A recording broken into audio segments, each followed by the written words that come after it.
Bapak Sudarta selaku fasilitator saya dan Ibu Siti Mualifah selaku pengajar batik saya. Berikut adalah tahapan pertama pada supervisi akademik, yaitu pra-observasi. Di sini saya akan melakukan supervisi akademik dengan rekan sejawat saya, yaitu Bu Riyadul Jannah. Berikut adalah kegiatan supervisi akademik yang akan saya lakukan. Selamat siang, Bu Ria. Selamat siang, Bu Rina. Bu Ria, di sini saya akan melakukan supervisi akademik kepada Bu Ria. Tujuan dari supervisi akademik itu sendiri adalah untuk meningkatkan kemampuan mengajar Bu Ria di dalam kelasnya. Ngomong-ngomong, kelas yang Bu Ria pegang ini kelas apa, Bu Ria? Kelompok B. Oh iya, kelompok B berarti mereka sudah besar ya, Bu ya? Ya. Secara kemandirian bagaimana untuk anak-anak kelompok B ini? Sebagian besar sudah bisa mandiri, meskipun masih ada beberapa yang membutuhkan bantuan dari orang tua maupun guru dalam kegiatan pembelajaran. Alhamdulillah. Dari kegiatan kita supervisi nantinya, kira-kira yang ingin Bu Ria capai itu seperti apa? Atau tujuan yang hendak Bu Ria inginkan kepada peserta atau murid Bu Ria seperti apa? Ya. Tujuan saya agar anak mampu memecahkan masalah sederhana dan berperilaku kreatif, begitu. Ya. Dan anak juga mampu menyelesaikan masalah sehari-hari secara kreatif. Oh iya. Berarti supervisi kita itu tentang pemecahan masalah pada anak usia dini ya, Bu ya. Betul. Karena Bu Ria di TK dan kita sama-sama di TK yang usianya terbilang sangatlah kecil bagi kita. Ya. Nah, berarti untuk besok yang Bu Ria kembangkan fokus pada pemecahan masalah. Ya, betul. Kira-kira untuk kegiatannya dari pemecahan masalah sendiri itu seperti apa, Bu Ria? Untuk besok itu saya akan menggunakan benda konkret juga agar anak-anak lebih bisa memahami dan anak juga sangat kreatif dan antusias dalam mengikuti kegiatan pembelajaran.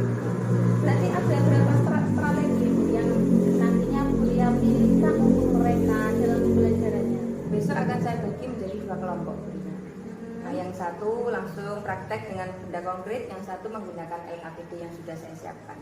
Oh iya, berarti di sini sudah termasuk pembelajaran berdiferensiasi ya, Bu Ria? Ya, sudah. Karena tadi Bu Ria katakan yaitu menggunakan kelompok pertama menggunakan benda konkret, Ya, betul. dan kelompok kedua adalah LKPD. Berarti di sini Bu Ria sudah melakukan pembelajaran berdiferensiasi secara konten karena mereka dua jenis kegiatan. Ya. Dan proses, Bu ya, karena mungkin kalau dilihat dari benda nyata dan LKPD prosesnya kira-kira sama atau beda?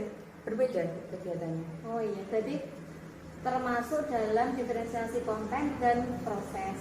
Ya, si Bu Ria. Berarti Bu Ria sudah melakukan pembelajaran berdiferensiasi pada anak usia yang sangat kecil.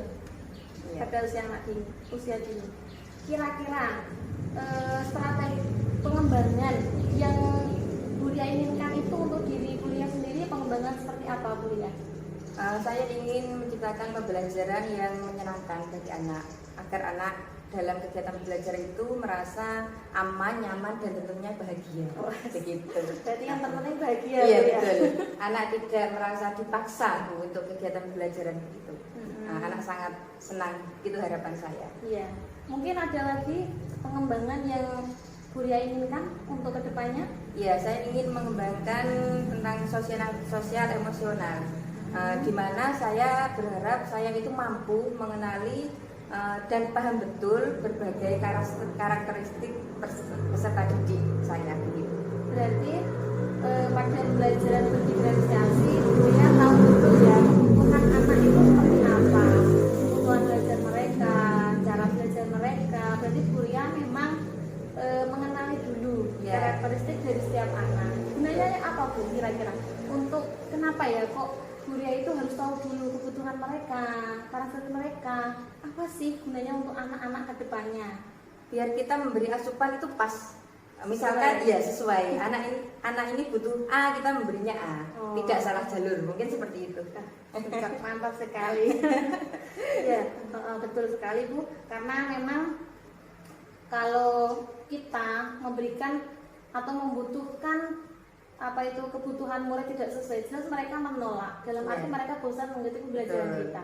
Tapi ketika kita paham ini loh yang dibutuhkan oleh anak, jadi anak itu ya pasti tertarik dengan kita, dengan pembelajaran yang kita lakukan.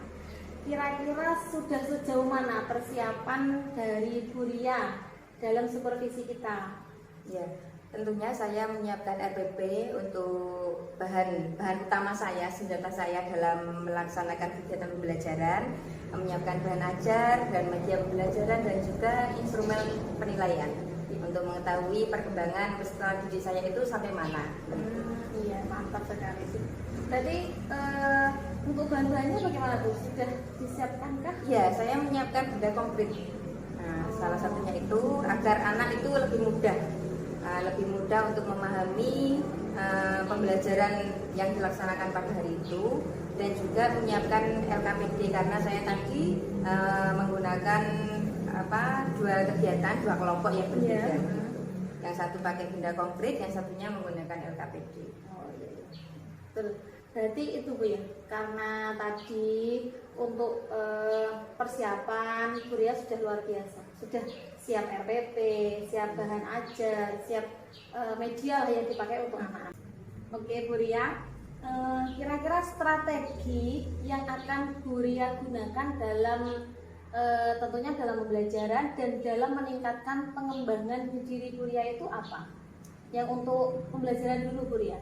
Ya, untuk pembelajaran saya tentunya menyiapkan RPP, kan itu modal utama dalam kegiatan pembelajaran, dan juga saya lengkapi dengan bahan ajar, media yang saya gunakan untuk pembelajaran, dan juga instrumen penilaian. Kenapa saya menyiapkan instrumen penilaian? Agar saya mengetahui sampai mana peserta didik saya itu perkembangannya pada hari itu. Oh iya.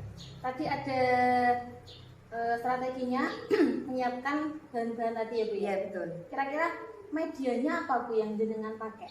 Saya menggunakan bahan konkret untuk kegiatan pembelajaran anak dan juga menggunakan LKPD.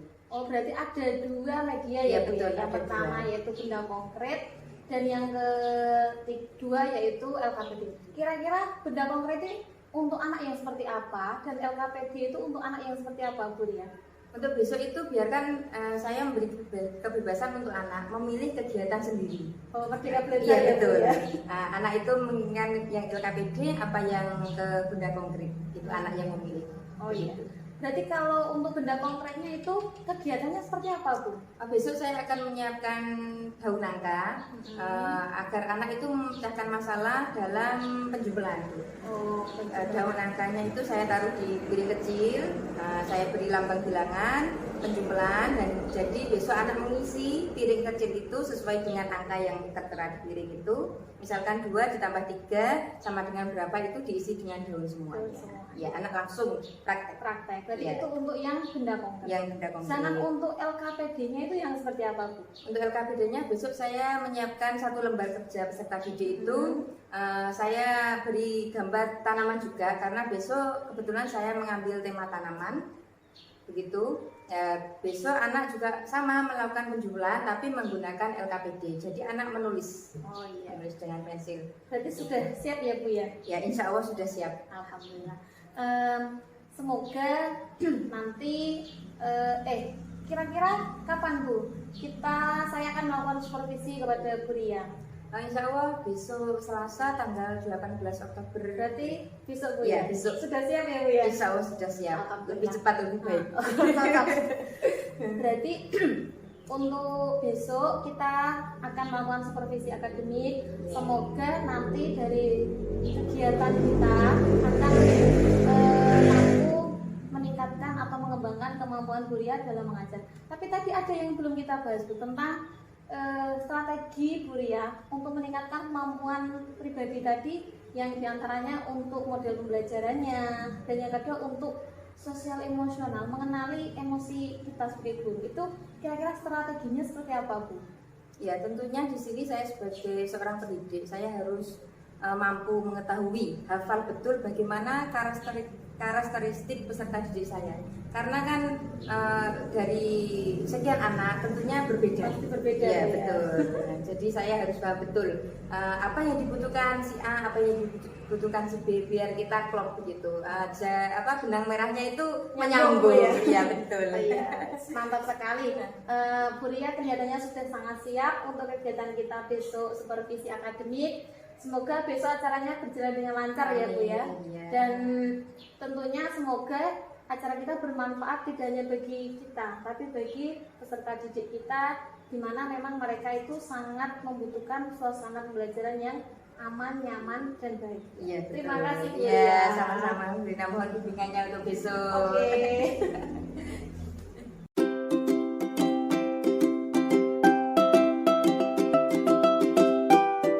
Assalamualaikum warahmatullahi wabarakatuh.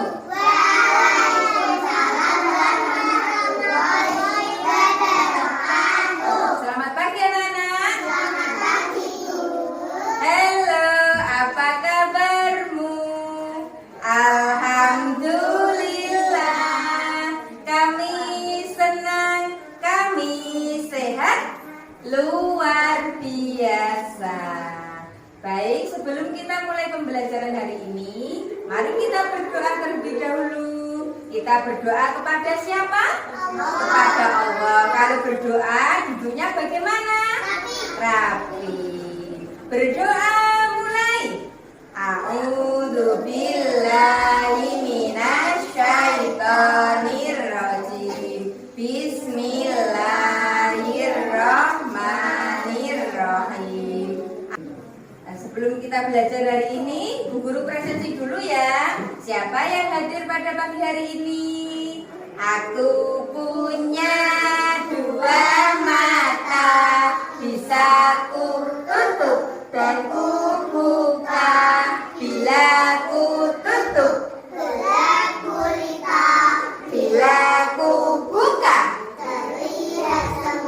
ada, ada, ada,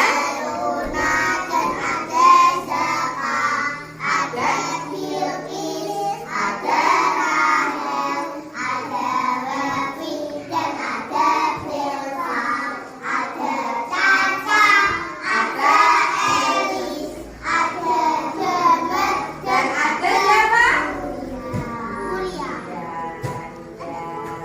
Ada kuliah. Baik anak-anak, hari ini kita akan belajar tentang tema tanaman. Subtema tanaman buah, subtemanya ini apa namanya? Nangka sayang ya. Apa namanya? Nangka. Siapa yang punya pohon nangka di rumah? Aku. Siapa yang pernah makan buah nangka? Bagaimana rasanya? Manis. Buahnya berwarna apa? Kuning.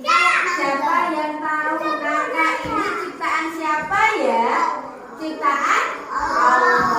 Allah menciptakan apa saja selain buah nangka? Buah apa? Semangka. Apalagi? Kurma. Yang lain? Buah apa? Ciptaan Allah pisang. Mangga. Semangka sudah tadi. Apalagi ya? Apel, melon, dan masih banyak yang lainnya.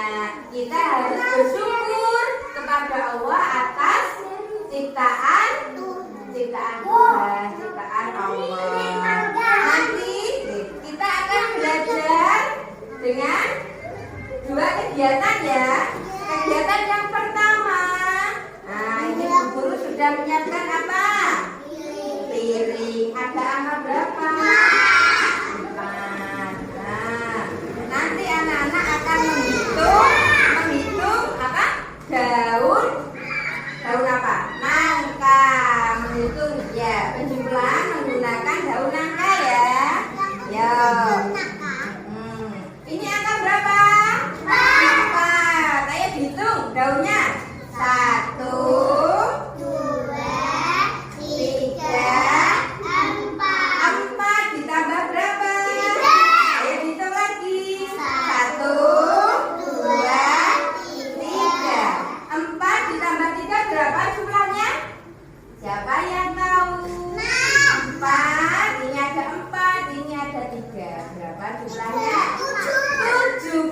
Ayo kita menghitung bersama-sama 7 ya. Ayo. 1. Mana suaranya? 3, 4, 5, 6, 7. Bisa? Bisa. Kegiatannya seperti ini bisa? Bisa. Bisa sendiri? Bisa. Iya. Untuk kegiatan selanjutnya, kegiatan yang kedua, nanti anak-anak akan menghitung sama ya penjumlahan, tapi ini nanti hasilnya ditulis menggunakan pensil di dalam kotaknya ini. Nah, ini ada gambar apa? Daun. Ada berapa daunnya?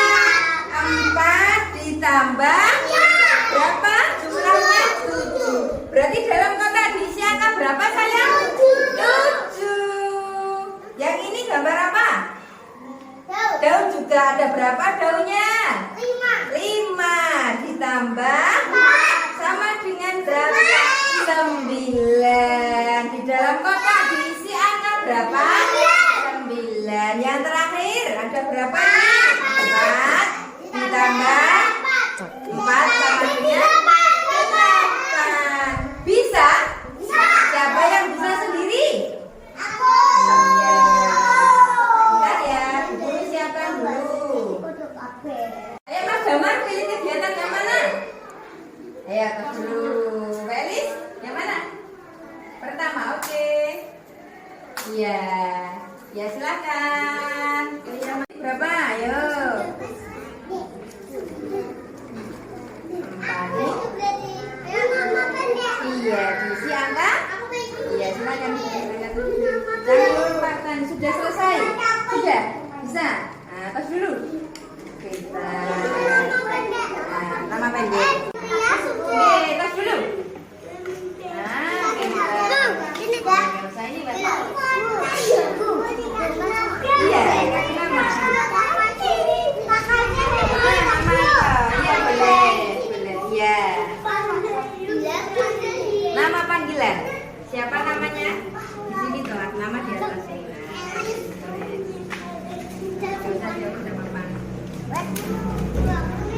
Oke, ini 9. Salah atau ini 9? Tongkat kakek ini terus berikan. Tongkat kakek. Angka 9 ini loh, angka 9. Di sini loh. Angka 9 seperti ini loh. Lihat.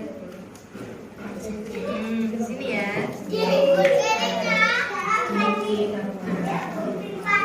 Ini berapa?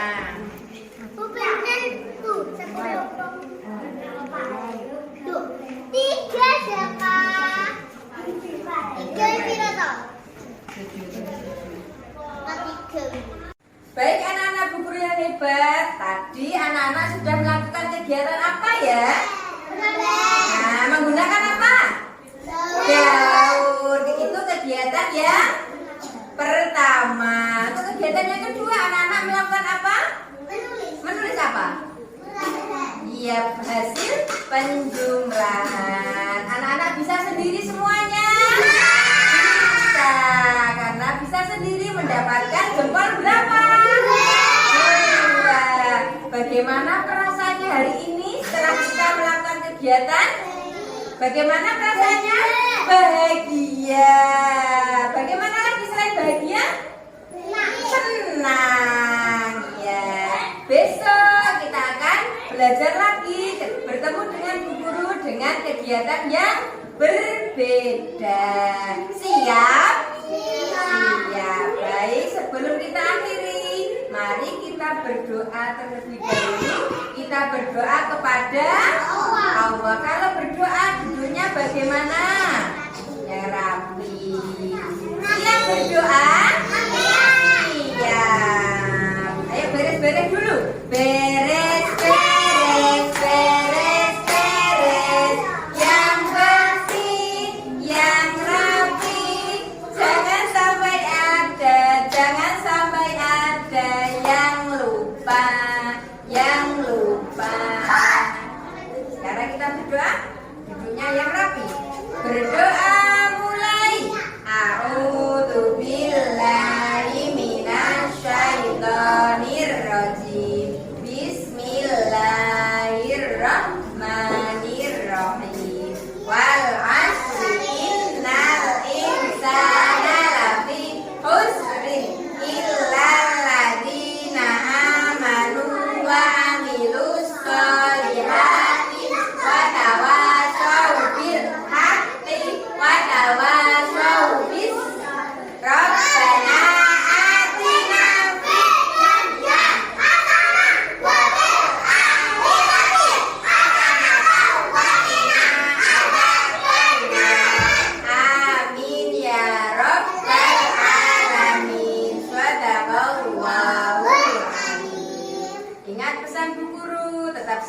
belajar di rumah patuh kepada siapa?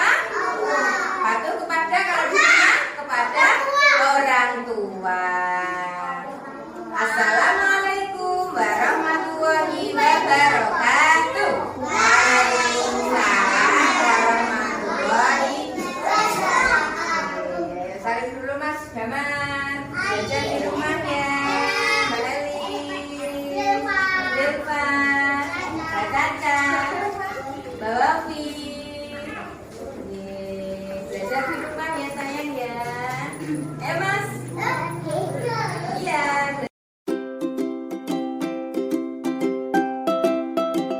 Selamat siang Kuria. Selamat siang. Bagaimana perasaannya Kuria setelah tadi kita observasi di pembelajaran di Kuria ya? Ya, alhamdulillah sudah lega Bu, tapi baru berapa persen leganya? Karena menurut saya masih belum berhasil 100%. Dan juga saya nervous juga karena mungkin kan di supervisi merasa kita itu dilihat waktu pembelajaran, kita merasa dinilai, ada rasa canggung juga begitu. Ya Kuria, normal kalau kita merasakan seperti itu. Dan tujuan kita pada pasca observasi yaitu menganalisa kegiatan pembelajaran yang telah Kuria lakukan. Ya Kuria, dari ketika tadi saya mengamati Kuria pada saat pembelajaran dengan anak-anak, saya sangat bahagia dan ternyata Kuria luar biasa. Anak-anak merasa bahagia. Yang saya lihat tadi dalam kegiatan pembelajaran sudah rapi karena sudah tertata antara ini pembukaan, ini inti, dan pada penutup. Dan saya juga melihat tadi waktu pembukaan, Kuria juga sudah menyamakan persepsi dengan anak-anak, mengenalkan tema kepada mereka. Dan tadi juga anak-anak sebagai audiens sudah aktif ya dalam pembelajaran yang Kuria lakukan. Terus kegiatan inti tadi, Kuria sudah memasukkan pembelajaran diferensiasi ya Bu? Ya. Kalau yang saya lihat tadi, pembelajaran diferensiasinya pada diferensiasi konten dan proses. Apakah benar seperti itu? Ya.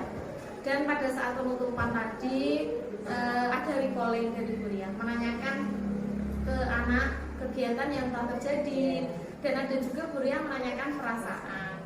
Nah, itu bagi saya sudah bagus Bu. Tapi ya namanya kita menghadapi anak-anak, pasti Kuria sendiri juga merasakan ada kurangnya, ada yang perlu dibenahi. Kira-kira dari tujuan supervisi kita kan untuk memecahkan masalah sederhana dan anak berlaku atau bersikap kreatif. Kira-kira dari pembelajaran anak tersebut apa yang kurang menurut Kuria dari pembelajaran yang telah dilakukan? Tadi saya menggunakan media daun nangka. Ya. Mungkin anak-anak masih ada yang belum tertarik dengan media yang saya gunakan. Karena kok pakai daun mungkin seperti itu. Tadi ada beberapa anak yang belum maksimal waktu melakukan kegiatan pembelajaran. Gitu. Harapan saya untuk kedepannya saya akan menggunakan media yang lain yang lebih menarik anak dalam melakukan kegiatan pembelajaran. Selain itu, selain dari mungkin medianya kurang bervariasi seperti itu ya. Selain dari media yang bervariasi, kira-kira apa lagi yang untuk anak ya, maksudnya untuk pembelajarannya tadi yang ada di kelas? Ya tadi saya lupa menggunakan tripod. Tadi saya sebenarnya mau memutarkan video tentang tanaman. Dan mungkin karena nervous juga tadi Bu. Jadi saya lupa belum saya putarkan videonya. Mungkin kalau anak-anak tadi melihat video pembelajaran lebih tertarik lagi. Oh iya, berarti dari segi persiapan ya Bu? Iya betul. Nah, berarti di sini kan Kuria sudah tahu antara kekurangan dan kelebihan yang ada di pembelajarannya tadi. Apa ada lagi kekurangan yang Kuria rasakan saat pembelajaran tadi? Selain kurangnya media yang bervariasi atau penggunaan IT atau TPACK, mungkin ada lagi? Ya mungkin saya rasa itu Bu sebenarnya yang kekurangan. Kalau itu kalau menurut saya. Ya. Kalau kelebihannya dari sisi pembelajaran tadi? Dengan menggunakan media daun nangka tadi, biasanya anak-anak kalau saya ajak belajar tentang penjumlahan itu ada kesulitan karena anak-anak hanya berangan-angan, tidak langsung praktek ini loh daunnya dipegang. Tapi nyata ya ya. sudah, kalau menurut saya sudah 80% lah kemajuannya pada anak. Tadi yang saya lihat kan Buria menggunakan diferensiasi konten, yaitu benda real atau benda nyata, benda konkret, dan yang satunya lagi LKPD. Nah, dari dua tersebut kira-kira yang menarik untuk anak itu yang menggunakan LKPD atau yang menggunakan benda nyata bagi anak usia dini. Kalau saya lihat tadi dalam proses pembelajaran, anak-anak lebih tertarik yang dengan benda nyata. Karena mereka bisa pegang, pegang bendanya. Nah, itu untuk yang pembelajaran di anak ya Bu ya. Berarti sudah 80% mencapai keberhasilan dari sebuah pembelajaran yang Buria lakukan. Walaupun memang tetap di suatu pembelajaran masih ada kurangnya. Nah, semoga untuk kedepannya bisa lebih, mungkin persiapannya Buria ya, lebih disiapkan lagi dengan matang. Untuk media, alat, bahan benar-benar ditata dulu sebelum pembelajaran dimulai. Dan untuk area pengembangan, kemarin kan kita sudah bicarakan bahwa pada supervisi kita kali ini area pengembangan yang Buria yang kita akan capai itu dua ya kemarin ya, yaitu model pembelajaran yang ada pada anak dan sosial emosional pada diri Buria sendiri. Dan untuk area pengembangan pada model pembelajaran, kira-kira seperti apa Bu yang telah Buria lakukan tadi? Tadi saya melakukan pembelajaran dengan model kelompok dan saya fokus ke pengembangan kognitif. Kira-kira kelebihan dari pembelajaran kelompok itu apa Bu? Anak-anak merasa senang karena dalam kegiatan pembelajaran anak itu tidak harus dituntut kamu itu melakukan ini. Tadi saya memberi kebebasan kepada anak untuk memilih kegiatan yang diinginkan oleh anak. Anaknya sudah merdeka Bu ya? Iya. Berarti merdeka belajar sudah terdapat di pembelajaran Buria kali ini. Dan untuk area pengembangan pada sosial emosional, kompetensi sosial emosional pada diri Buria pada saat pembelajaran tadi seperti apa Pak yang Buria lakukan? Oh ya, saya berusaha semaksimal mungkin untuk memahami berbagai karakteristik peserta didik karena dari sebagian peserta didik kan tidak sama. Jadi kalau saya sudah paham betul anak ini seperti apa, nanti saya memberikan asupan anak itu langsung nyambung begitu. Jelas ya, benang merahnya nyambung begitu. Ketika Buria itu memutuskan saya akan memberikan pembelajaran berdiferensiasi, kan pasti kemarin kan kita sudah bicarakan itu ya Bu ya. Ada diferensiasi konten dan diferensiasi proses pada pembelajaran Buria. Sebelum Buria memutuskan ini lo mau tak kasih pembelajaran berdiferensiasi, kira-kira apa yang menjadi tujuan utama? Kenapa kok memilih diferensiasi konten dan proses?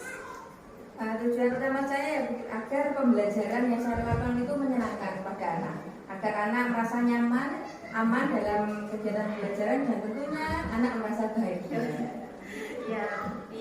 Lumayan luar biasa Bu ya. Saya melihat tadi memang anak-anak sangat tertarik, mereka aktif dalam pembelajarannya. Nah, selanjutnya untuk rencana aksi atau rencana pengembangan diri Buria sendiri pada dua area pengembangan itu kira-kira kan yang pertama tadi dari model pembelajaran, kira-kira yang bisa membantu Buria mengembangkan hal itu kepada siapa atau di mana? Yang untuk kegiatan belajar yang menyenangkan itu saya akan sharing dengan para senior, mungkin dengan ibu pengawas, juga teman-teman guru yang lebih senior dari saya. Saya akan menggali ilmu dari beliau. Bagaimana sih pembelajaran yang seharusnya dilakukan agar anak itu senang gitu. Berarti Buria akan berproses atau belajar lagi dengan rekan sejawat, dengan orang. Kira-kira itu ada komunitasnya Bu yang Buria itu inginkan, misalnya saya ingin belajar di sini loh sama teman-teman. Ada di gugus dan di KKG. Dan tentunya saya untuk dalam IT itu saya belum mahir benar. Oh iya tadi. Betul. Tadi kan masih lupa Bu ya. Lupa menyiapkan IT atau memasukkan TPACK dalam pembelajaran. Berarti untuk kedepannya untuk IT sendiri seperti apa Bu? Saya belum mahir Bu dalam IT, tapi saya tentunya tetap akan belajar dan saya mungkin akan mengikuti pelatihan tentang IT begitu. Oke, mantap Bu ya. Terus untuk yang area pengembangan atau aksi Buria untuk pengembangan sosial emosional itu bagaimana? Kan karena kan sosial emosional kita sebagai pendidik itu kan luas ya Bu ya. Tidak hanya kita dengan rekan sejawat, kita dengan anak pun kan benar-benar kita harus berlatih. Kira-kira wahana atau tempat apa yang Buria butuhkan untuk bisa mengembangkan kompetensi Buria tersebut? Atau kegiatannya seperti apa? Untuk kegiatannya saya akan lebih dekat lagi dengan anak. Mungkin suatu saat akan saya ajak kegiatan di luar sekolah juga. Jadi anak-anak biar lebih mengenal dan tidak merasa jenuh kegiatannya di dalam kelas saja. Dan tentunya saya akan mencari referensi mungkin lewat buku dan saya akan browsing di Google dan di YouTube. Berarti terus upgrade ya? Iya. Terus upgrade atas kemajuan pendidikan yang ada di Indonesia.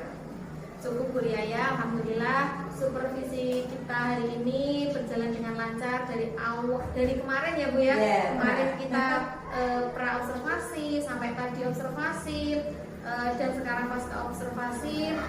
Semoga kedepannya Bu Ria akan lebih baik lagi dalam pembelajarannya, dalam sosial emosionalnya. Karena tadi yang saya lihat memang Bu Ria sudah sangat sabar menghadapi anak-anak. Terima kasih. Ya, terus semangat ya Bu ya. Yes, kita upgrade pengetahuan kita.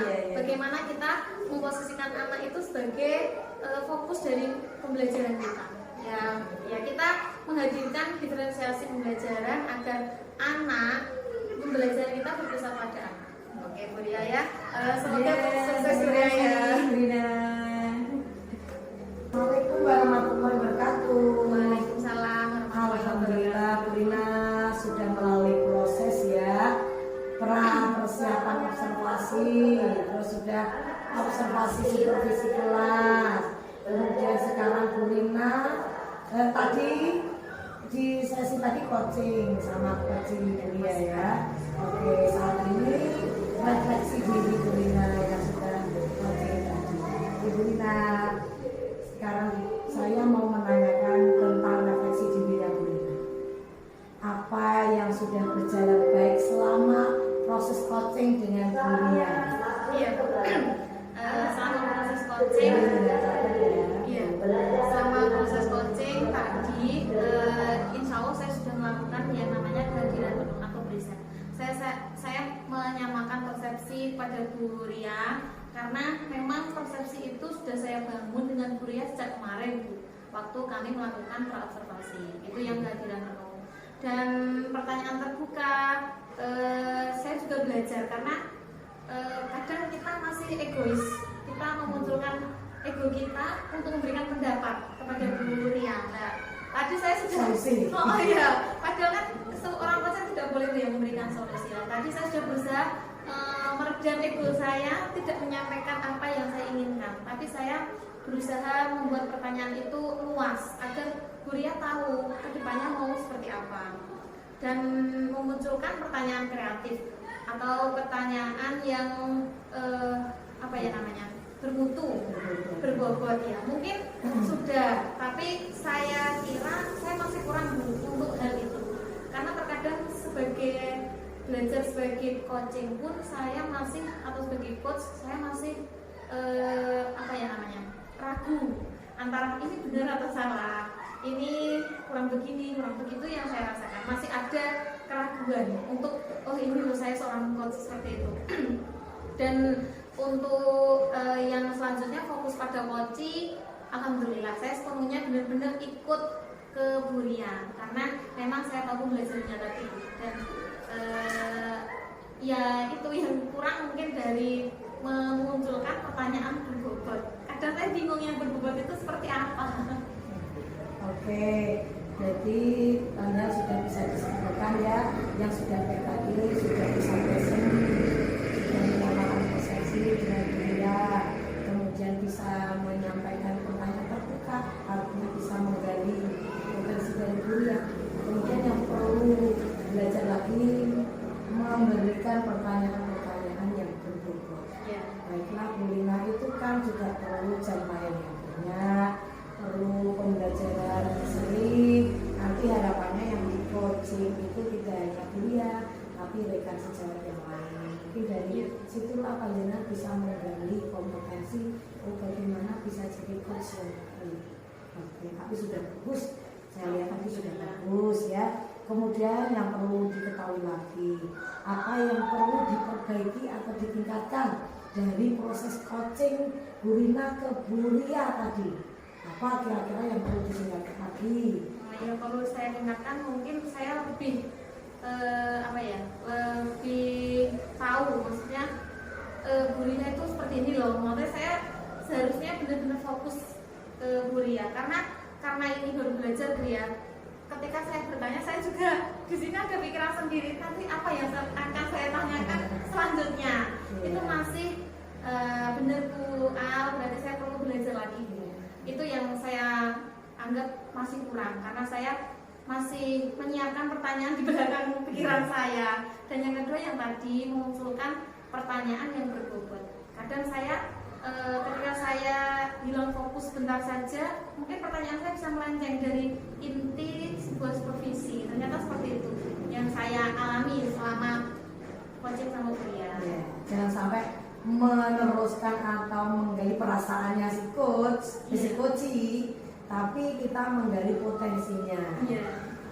Tapi pada dasarnya jenengan kalau bingung, kalau masih berarti sudah ada prepare. Jadi jenengan ada kemajuan, oh aku saya perlu tak tinggalkan ini loh. Berarti sudah ada gambaran, itu sudah bagus. Oke, sekarang lanjut. Apa yang Bu Rina lakukan untuk bisa tetap kondisi present dalam mengcoaching ketika jenengan melakukan coaching tadi dengan Bu Lia? Kalau untuk kehadiran penuh yang saya lakukan waktu coaching itu saya menanggapi Bu Lia. Saya tidak membiarkan Bu Lia ngomong sendiri, tapi saya menanggapi walaupun kadang tidak iya, mungkin dengan anggukan saya atau iya Bu Lia oke. Kan tidak, ketika Bu Lia bicara kan tidak seharusnya saya juga bicara Bu. Berarti saya memberikan anggukan, menjawab Bu Lia iya seperti itu sudah merupakan kehadiran penuh saya untuk mengikuti kegiatan coaching pada hari ini Bu. Oh, berarti mendengarkan, mengerti entah apa isyarat bahasa dia dan bahasa tubuhnya, berarti itu kan simbol presentnya ya. Jadi tidak kehilangan fokusnya. Oke, Bu Rina sudah bagus. Apa yang sekarang terakhir Bu Rina? Apa yang akan Bu Rina lakukan untuk memperbaiki atau meningkatkan potensi Bu Rina nanti bisa meng-coaching atau jadi coach? Ya, untuk meningkatkan kemampuan saya untuk meng-coaching seseorang, yaitu saya harus berlatih lagi. Karena kalau saya hanya teori dan membaca buku tentang cara meng-coaching, saya yakin saya tidak bisa. Berarti saya benar-benar berlatih dengan orang yang membutuhkan coaching saya. Walaupun mungkin tetap awalnya saya belum bisa Bu. Dengan saya banyak berlatih, insya Allah ya kedepannya saya akan bisa untuk meng-coaching teman, meng-coaching anak didik saya. Itu yang akan saya lakukan yang pertama, berlatih lagi. Yang kedua mungkin saya akan lebih lebih terbuka sama potensi yang ada di coaching saya. Saya itu sulit ngerem Bu untuk memberikan solusi. Ini yang benar-benar harus saya redam, karena ketika coaching itu menyampaikan sesuatu dan saya anggap itu belum sesuai, saya gemes, saya pengennya memberi solusi langsung. Saya pengen memberi solusi. Nah itu yang harus saya benar-benar kontrol pada diri saya. Bagaimana saya mengontrol agar saya tidak memberikan solusi, tapi justru menggali potensi si coaching sendiri. Itu yang akan saya lakukan. Jadi intinya banyak yang mendengar, banyak lebih bisa jadi pendengar yang baik ya, supaya apa, mereka merasa diperhatikan, mereka merasa itu saya ternyata ada yang mendengar ya. Oke, Bu Rina sudah menemukan apa tadi yang mau dilakukan, yang mau ditingkatkan, yang jadi titik kelemahan, yang harus diupayakan agar bisa menjadi coach yang baik. Terima kasih sudah mempraktekkan jadi coach yang baik. Semoga selalu berlatih. Terima kasih Bu Al. Sama-sama.